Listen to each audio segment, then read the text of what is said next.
Hey les Padawan, c'est NatFreeJS et bienvenue sur ma chaîne. Voici la deuxième vidéo sur nos boucles JavaScript. La première vidéo parlait de while et du do while. Cette fois-ci, on va voir la boucle for. Mais avant tout, nous allons voir les différences qu'il y a entre la boucle while et la boucle for et pourquoi la boucle for est la boucle la plus utilisée en programmation. Allez, allons voir tout ça en exemple tout de suite. Pour cela, nous allons aller vers mon éditeur en ligne préféré JSBean. Nous avons besoin du JavaScript et de la console uniquement. Tout le reste, on l'enlève et commençons à coder. Alors, on va prendre cet exemple. Nous avons une phrase, par exemple, const phrase est égal à je suis un padawan. Voilà, je suis un padawan. Et moi, je voudrais afficher une par une les lettres de cette phrase-là. Comment je pourrais faire? Donc, le plus simple serait de boucler sur chaque lettre de la phrase. Une phrase en fait est comme un tableau. Donc on peut supposer que c'est un tableau et je peux accéder à un élément de la phrase avec les crochets comme un tableau. On peut faire un petit exemple rapidement. Donc là je vais afficher la première lettre. Donc je pourrais faire phrase 0. Et dans un tableau on commence toujours, le premier élément est toujours l'élément 0. Donc si je fais comme ça et je run mon code, nous avons bien la lettre J qui est la première lettre de notre phrase. Donc ça c'est bon. Par contre, je dois boucler sur tous les éléments. Donc le plus simple, c'est de passer par une boucle. Donc la seule boucle qu'on connaît jusqu'à maintenant, c'est la boucle while. Donc voilà comment on va écrire notre boucle while. Nous avons notre boucle while, nous avons une condition à l'intérieur. Condition, on ouvre les crochets, les accolades plutôt, et on met ce qu'on veut à l'intérieur comme code. Nous, on veut afficher chaque lettre. Donc un console.log, de quoi? De ma phrase, entre crochets, une variable qui va incrémenter. Donc il faut qu'on définisse cette variable, donc on va la définir ici. Let i égale 0. Pourquoi 0? Parce que je veux qu'elle commence à la première lettre de ma phrase, donc le j. Et ce i, il faut que j'incrémente à chaque tour. Donc hop, on passe à i++, afin qu'après i prend la valeur de 1, donc ici on va avoir phrase de 1, puis 2, puis de 3, ainsi de suite. Et ma condition, ouais, ça veut dire tant que cette condition elle est vraie, alors continue. Donc il me faut une condition, on va dire, de sortie. Donc moi je ne veux pas que ça dépasse le dernier caractère de ma phrase. Comment on peut avoir ce dernier caractère-là? En fait, il suffit juste d'avoir la longueur de la phrase pour avoir le dernier caractère. Comment on fait pour avoir la longueur d'un tableau en JavaScript? On utilise la propriété length. Par exemple, si je crée une variable qui s'appelle taille, et je veux la longueur de cette phrase-là, j'ai juste à faire phrase.length. On va faire le test. Console.log de taille. Ça, je vais le mettre en commentaire, sinon ça va me sortir une erreur. Donc on clear, on run. Donc là, on voit que j'ai 19 caractères en tout. On va les compter. Alors 1, 2, il faut compter les espaces vides, c'est un caractère aussi. Donc 1, 2, 3, 4, 5, 6, 7, 8, 9, 10, 11, 12, 13, 14, 15, 16, 17, 18, 19. Donc la phrase est bien 19. Donc là maintenant, je peux mettre ma condition. Tant que i est inférieur à la taille, dans ce cas-là, affiche-nous ça. Alors est-ce que ça va marcher? On va faire le test. Donc on run. Donc on voit bien. Donc là c'était la taille.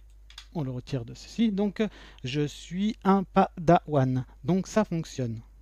Certains pourront dire mais pourquoi i doit être inférieur à la taille? Il devrait plutôt être égal. Et bien en fait si je mets inférieur ou égal, qu'est-ce qui va se passer? Je run mon code et on voit qu'après le point d'exclamation, nous avons un undefined. Pourquoi? Parce que n'oubliez pas qu'en JavaScript, dans un tableau, on commence toujours par 0. Donc ici, en fait, j'ai l'indice 0. Et donc, ça veut dire que mon dernier indice ne va pas être en fait 19. Il va être 18. Donc, il faut qu'il soit inférieur. Et notre taille, elle est de 19. Donc, il faut qu'elle soit tout simplement inférieure à 19 afin qu'on arrive jusqu'à 18. Ça, c'est un truc à comprendre parce que toutes les boucles en JavaScript, ça fonctionne de cette manière-là. Et en fait, c'est pour ça qu'on a mis l'indice qui commence par 0 parce que ça simplifie l'écriture. On n'est pas obligé de faire à chaque fois supérieur égal, inférieur à égal. Analysons notre boucle while. Elle a besoin de quoi? Elle a besoin d'un incrémenteur qu'on a déclaré à i. La première valeur qu'elle doit prendre, c'est le 0. La dernière valeur où elle doit s'arrêter, c'est notre taille. Ensuite, on incrémente cette valeur ici. Est-ce qu'il n'y a pas une manière plus simple d'écrire ceci? Eh bien, en fait, oui, avec la boucle for. Notre boucle for, voilà comment elle s'écrit. Elle doit prendre 3 paramètres, séparés par un point-virgule. Donc, on peut mettre param Hop, param 1, param 2 et param 3. Ensuite, on ouvre nos accolades et on met notre code. Donc le param 1, c'est quoi? Ça va être en fait notre valeur qui va s'incrémenter. Ici, on va reprendre le i. Et il est de coutume de déclarer notre valeur i directement dans le for. Ça veut dire qu'une fois que le for est fini, cette valeur est détruite. Elle ne reste pas en mémoire. Donc on la met à 0 comme ici. Notre deuxième paramètre, c'est notre sortie de notre boucle. Donc ici, c'est quand i est inférieur à taille. Et notre troisième paramètre, c'est de combien i doit augmenter à chaque tour. Nous, on veut qu'il augmente que de 1. Donc, voilà comment ça se présente. Et à l'intérieur, on reprend le code qu'on veut effectuer. Je vais mettre tout ça en commentaire. Également, notre lettre i qu'on n'a plus besoin ici. On efface et on relance le code et on regarde si ça fonctionne. Voilà, nous avons exactement le même résultat et c'est beaucoup plus facile à lire. Nous avons notre boucle pour une variable qui commence à 0 et qui est inférieure à la taille de notre phrase, incrémente à chaque fois de plus 1 et affiche-nous la phrase entre crochets du i qui s'incrémente à chaque fois. Tout comme la boucle while, on peut utiliser les deux mots-clés qui sont break et continue. Pour rappel, le mot-clé break permet d'arrêter une boucle et continue permet de sauter un tour. Donc, je vais reprendre l'exemple. Ici, vous voyez, nous avons les espaces. Je suis un padawan. Supposons que je ne veux pas les espaces. Je ne veux pas qu'ils s'affichent. Comment je pourrais faire ça? Je vais mettre une condition dans ma boucle. If, donc phrase, crochet i, est égal à un espace vide, dans ce cas-là, je vais lui demander qu'elle me fasse quoi? Qu'elle me fasse tout simplement un continue. Qu'est-ce qui va se passer là exactement? Et bien, si cette condition est vraie, on arrive sur le continue, et le continue va faire quoi? Il va sauter ce tour-là. C'est-à-dire qu'on n'aura pas l'affichage du code qu'il y a juste en dessous. On teste ça, on run, et là, on voit qu'il n'y a plus du tout d'espace. Et pareil, je peux utiliser le mot-clé break. Par exemple, si on arrive, par exemple, là, je vais rajouter une autre phrase. Non, je suis un Jedi. Et je veux que ma boucle s'arrête dès qu'elle trouve un point d'exclamation. C'est-à-dire qu'elle ne m'affiche pas le reste de la phrase. Donc, on va faire que si phrase de i, cette fois-ci, est égale à un point d'exclamation, alors tu break. Tu arrêtes totalement la boucle. Voyons voir qu'est-ce qui se passe. On run tout ça.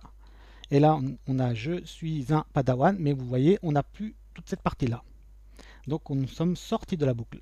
Donc, le continue et le break, ça marche dans tout ce qui est boucle. Alors, petite subtilité dans la boucle for, vous voyez les trois paramètres que nous avons. Donc, la valeur d'incrémentation, le début de l'incrémentation, la fin de l'incrémentation et l'incrémentation. Tout cela, ce sont des valeurs qui ne sont pas obligatoires. Si je veux, je peux faire une boucle for de ce type-là, en mettant rien, mais je dois mettre par contre les points-virgules. Ça va fonctionner. Je ne vais pas lancer le code parce que ça va me lancer une boucle infinie, mais c'est possible. On peut mettre un paramètre, ou bien deux, ou bien trois. Mais vous ne verrez jamais de code de ce genre-là parce que vraiment, à part rentrer dans les problèmes, je ne vois pas l'intérêt de les utiliser. Allez, passons aux exercices maintenant. Donc, je vais vous demander d'afficher un code qui permet de me donner que les nombres impairs entre 1 et 10 en utilisant la boucle for. Alors, mettez cette vidéo en pause, essayez de le faire vous-même tout seul, et ensuite on verra la correction ensemble. Et j'insiste, c'est très important que vous fassiez tout seul, sinon tout ce que vous venez de voir ne sera pas enregistré dans votre mémoire et vous allez l'oublier d'ici quelques heures. Donc allez, je vous dis à dans 10 minutes, ou à 5 minutes, ou 1 minute si vous êtes super fort. Bon, c'est pas très compliqué, hein. Allez, mettez sur pause. Alors il y a plusieurs méthodes pour faire ce petit challenge. Donc on va commencer par faire notre boucle for. On va créer notre variable, on va créer une variable i qu'on va initialiser à, vu que je veux les chiffres entre 1 et 10, c'est pas la peine que je commence par 0, donc on va commencer directement par 1. On veut aller jusqu'à où? Jusqu'à 10, donc on veut que ça soit en dessous de 11. Et je veux que ça augmente à chaque fois de plus 1. Donc voilà notre forme. Et que ce que je veux, on a dit qu'on veut que les nombres impairs, c'est-à-dire 1, 3, 5, 7, 9. Ce que je vais faire, donc déjà, on va commencer par afficher tous les nombres. Donc là, ça ne s'affiche tous les nombres. Hein. Si je l'exécute, 1, 3, 4, là, 10. Mais on va faire une petite condition juste avant. On va dire if i modulo. Modulo, si je vous rappelle, ça permet d'avoir le reste d'une division. Donc si le modulo est égal à 0, c'est-à-dire si la division de i par 2 est égale à 0, c'est-à-dire qu'il n'y a pas de retenue, ça veut dire que le nombre est divisible par 2, donc c'est un nombre pair. Dans ce cas-là, je veux que tu me fasses un petit continue, c'est-à-dire que tu sautes le tour. Donc on teste, hop, 1, 3, 5, 7, 9, ça marche. Si je voulais que les nombres pairs, dans ce cas-là, on fait la même chose mais avec le retenu à 1 du modulo, et on n'a que les nombres pairs. Donc ça, c'est une méthode. La deuxième méthode, on ne va pas passer par le continue. Qu'est-ce qu'on va faire? Hop. On va changer ici l'incrémentation. Là, en fait, on peut mettre un peu ce qu'on veut.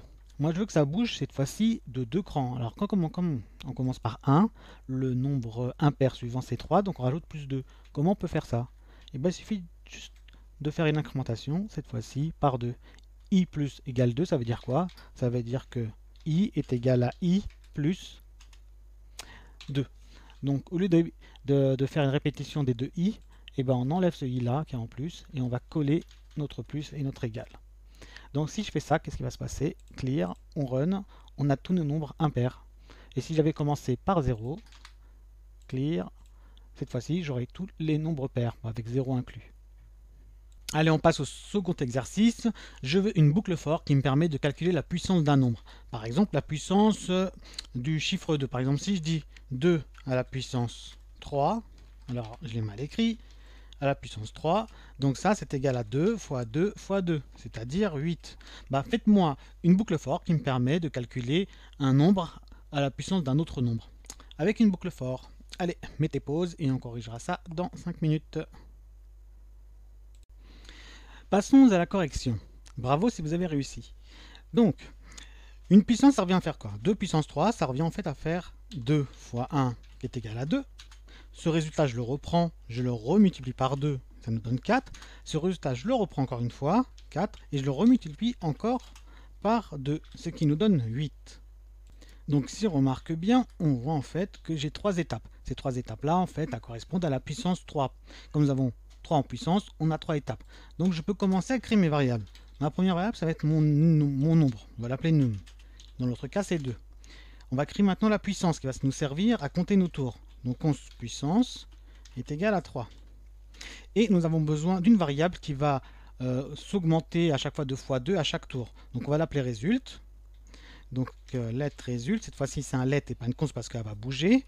Et elle va prendre comme valeur 1 parce qu'on commence bien à 1 au début. On ne peut pas commencer à 0 parce que si on commence par 0, bah 2 fois 0 ça fait 0 et ensuite on n'aura que des 0. Donc notre calcul sera faux. Maintenant, commençons à écrire notre boucle for. Nous avons notre boucle for qui va avoir une variable i qu'on va initialiser, on verra après, et qui va faire un certain nombre de tours, qu'on verra après ce qu'on mettra dedans, et je veux qu'elle augmente à chaque fois de plus 1 pour augmenter le nombre de tours. Et le calcul qui sera fait à l'intérieur, c'est quoi? Ça va être résulte, qui va être égal à quoi? Au résultat précédent, fois quoi? Fois notre num. Donc là, on voit bien, à chaque fois, on multiplie par num. Ici, c'est 2, 2, 2, 2. On prend le résultat précédent et on remultiplie. Pour le moment, résultat au premier tour, il vaut 1. Donc là, on voit dans notre code que finalement, on n'a pas besoin de i dedans. Donc je peux commencer par ce que je veux. L'essentiel, c'est que je fasse 3 tours. Donc pour faire 3 tours, le plus simple, c'est on va commencer par 0 et ici, on va mettre, on s'arrête à puissance. Alors pourquoi 0 et on s'arrête à un chiffre inférieur à puissance? Parce que si on commence par 0, on va regarder combien ça nous fait d'étapes. Étape 0, étape 1, étape 0, ça va faire étape 1, étape 2, étape 3. Donc on doit bien s'arrêter juste avant le 3. Par contre, si j'avais commencé par 1, on aurait eu étape 1, étape 2, étape 3. Dans ce cas-là, on doit aller jusqu'au 3. Donc on aurait dû mettre un égal ici.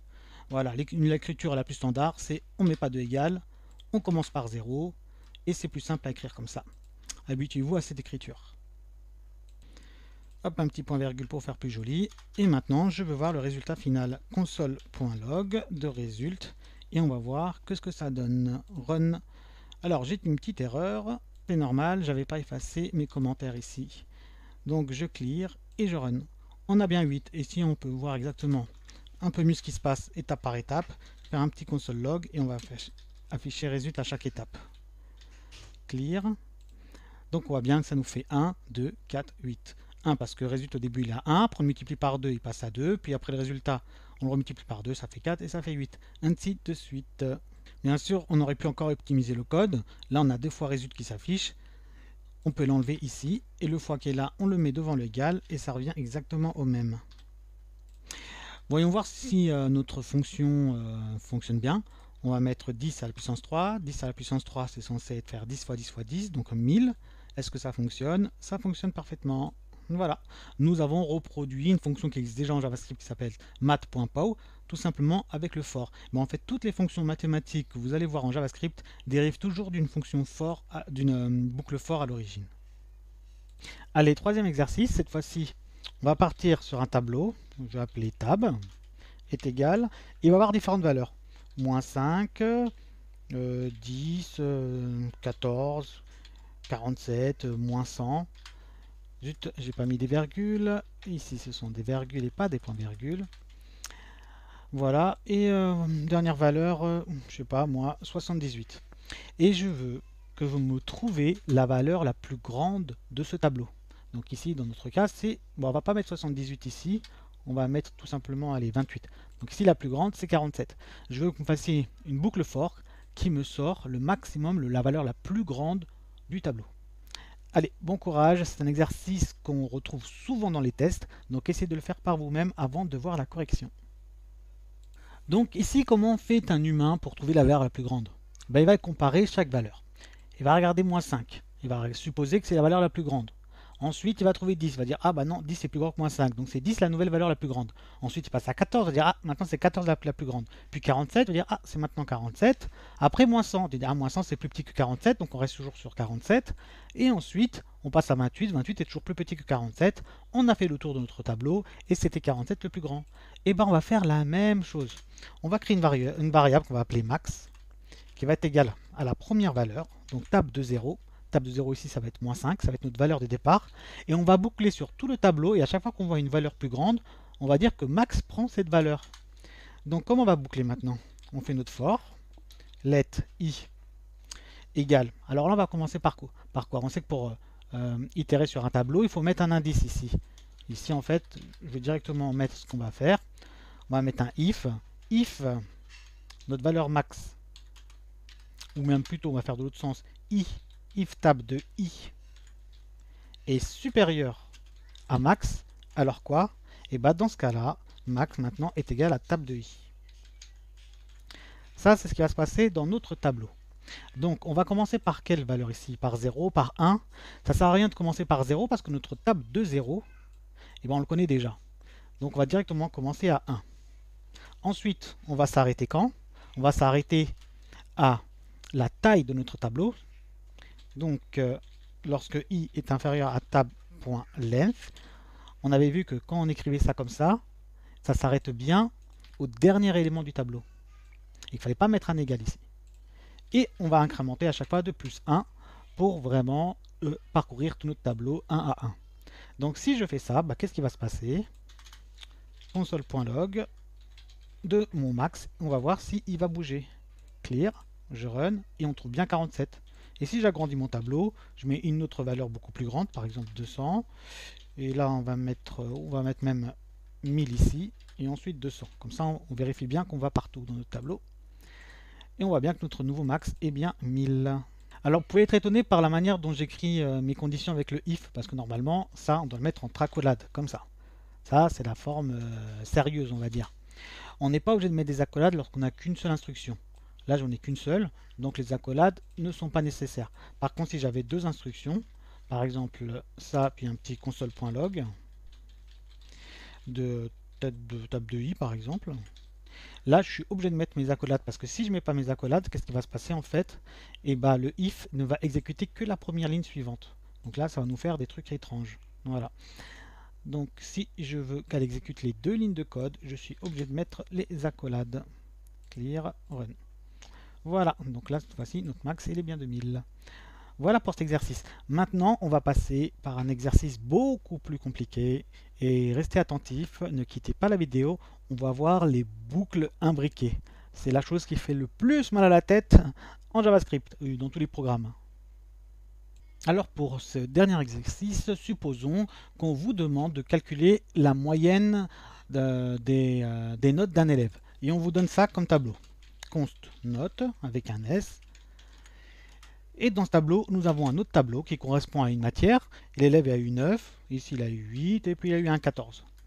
Ensuite, un autre tableau qui correspond à une autre matière, où il a eu 15, puis 11, puis 13.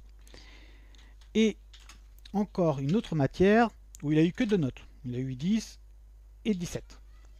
Et on vous demande de calculer la moyenne, sa moyenne générale.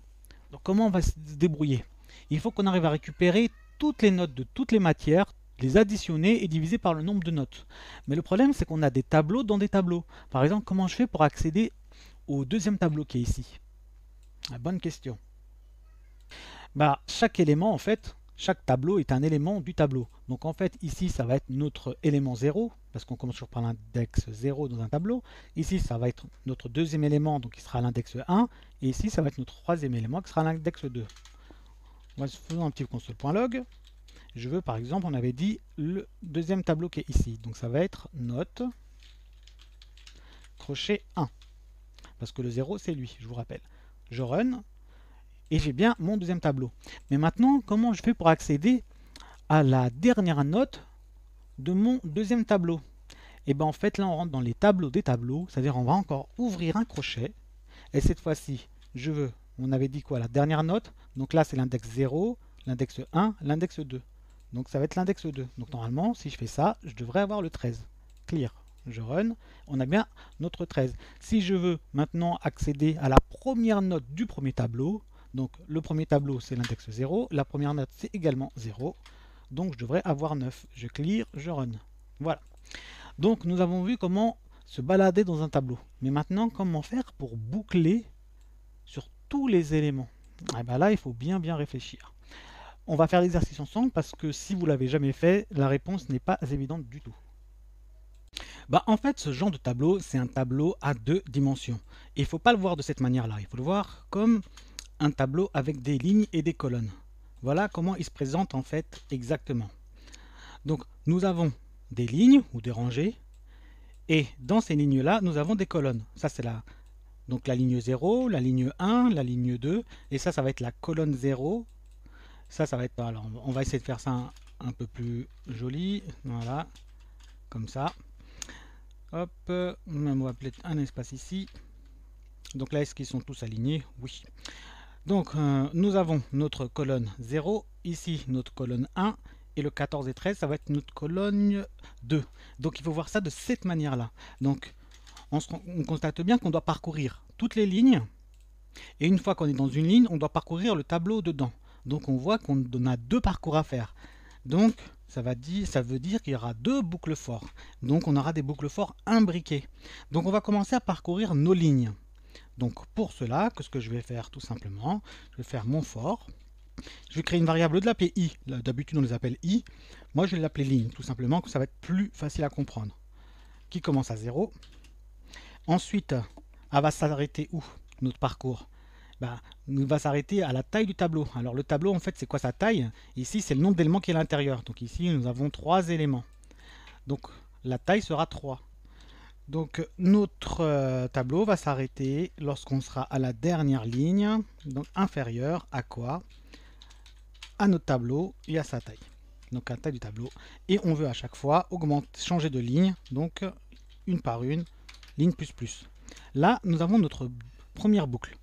On a parcouru nos lignes. Mais par contre, on n'a rien fait avec ces lignes-là. Maintenant, on doit rentrer dans les lignes pour parcourir. Donc maintenant que je suis sur ma ligne, ce que je vais faire? Je vais parcourir les éléments qui sont en fait les colonnes de cette ligne. Pour cela, je vais devoir encore utiliser un for, donc j'ouvre mes accolades, je remets un for. Cette fois-ci, ce sont des colonnes que je vais parcourir, donc je vais créer une variable qui va s'appeler col, qui va commencer à 0, c'est-à-dire le premier élément de ce tableau. Et on va aller jusqu'à où? Tout simplement, donc on va aller à la fin en fait, de notre tableau imbriqué. Donc notre tableau ici, c'est la taille de notre tableau actuel. Donc nous sommes dans note, à l'intérieur d'une ligne, et on veut aller jusqu'à la fin de ce tableau, donc la taille du tableau. Et ensuite, je veux tout simplement parcourir de colonne en colonne, donc colonne plus plus. Cette fois-ci, je peux ouvrir et accéder enfin aux valeurs qui sont à l'intérieur. Évident. Donc maintenant, qu'est-ce qu'on veut récupérer?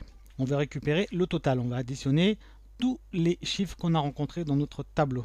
Donc pour cela, on va prendre total qui est égal à 0, qui va reprendre la valeur totale précédente, plus quoi? Plus la valeur parcourue actuellement dans une boucle. Donc note, ligne.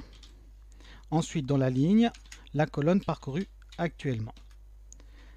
Ça, on avait vu qu'on pouvait le simplifier en retirant ici l'autre total.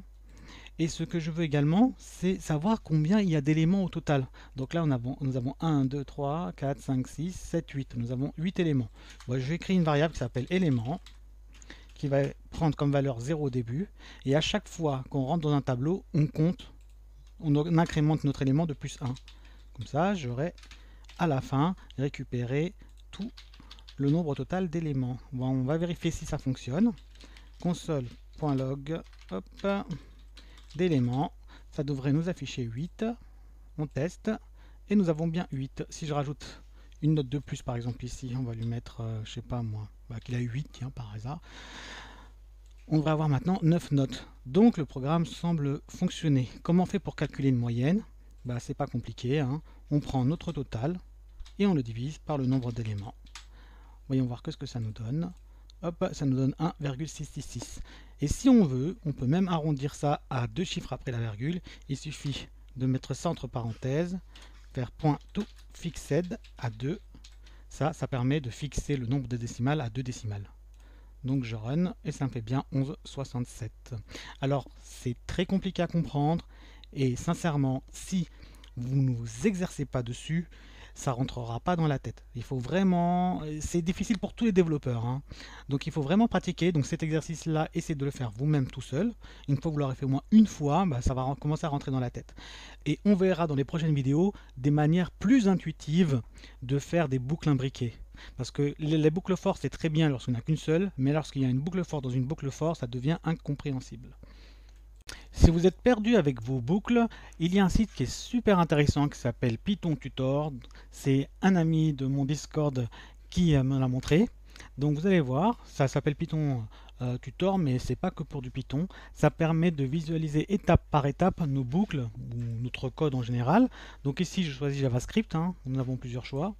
Donc on se remet sur JavaScript, on colle notre code, on fait visualise, et là je vais grossir. Et vous avez ici un petit bouton Next. Donc, au début, on est là. On passe à l'étape suivante. Là, alors, on ne regardait pas la flèche rouge, vous regardez la flèche verte. J'agrandis encore. Et là, vous voyez qu'il est rentré dans le tableau. Donc, il nous crée un tableau note. Ce tableau note est constitué de 1, 2, 3. Pourquoi 4 tableaux? Non. Il est composé d'un tableau. Et ce tableau est composé de 3 tableaux. Donc, il suffit de suivre les flèches. Donc, note est un tableau.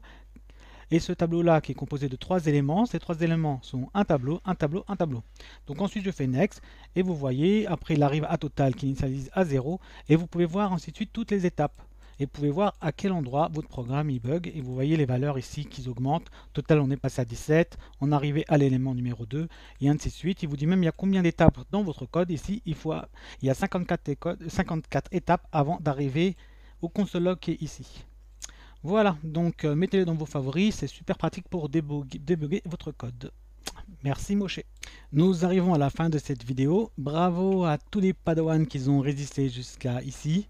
Donc nous avons vu la boucle while, on a vu la boucle for, et on verra ma boucle préférée, la boucle for off. Et vous verrez, elle est beaucoup plus simple à comprendre que notre boucle for i, et elle est très pratique. Donc je vous dis à très bientôt et exercez-vous.